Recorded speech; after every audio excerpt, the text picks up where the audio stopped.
Pasukin Public Market sa Ilocos Norte at isang bodega sa Isabela nasunog. Naka-alerto Jewel Fernandez.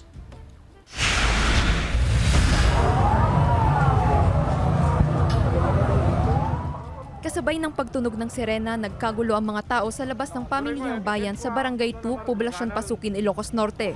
Sumiklab ang sunog pasado alas 10 ng umaga kahapon. Sa isa pang video, kita ang maitim at makapal na usok na bumalot sa ikalawang palapag ng pamilihan. Sa investigasyon ng BFP Pasukin, 6 na stalls mula sa ikalawang palapag ng pamilihan ang tinupok ng apoy. Umabot sa ikatlong alarma ang sunog at nagtagal ng halos 3 oras ang pag-apula.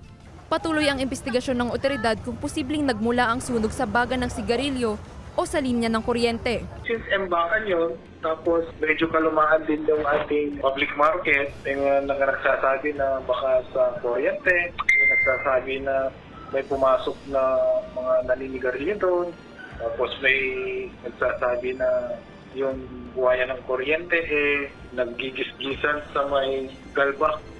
Sa inisyal na tala ng BFP, aabot sa 24 million pesos ang halaga ng danyo sa sunog. Wala namang nasaktan sa sunog.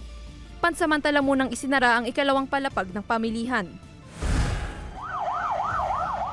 Pasado alas 11 ng umaga kahapon nang sumiklab ang sunog sa isang bodega sa Barangay San Jose, Aurora, Isabela. Kita sa drone video na ito ang usok na nagmumula sa sunog. Imbakan umano ito ng mga hindi na ginagamit na equipment. Nangyari, nagkaroon ng kuryente, parang nagsalubong yung power ng generator tsaka yung power ng Iselco sa line ng power supply, sumabog po sa... Umabot ng halos 1 oras bago idineklarang fire out ang sunog na umabot sa ikalawang alarma. Wala namang nasaktan sa insidente.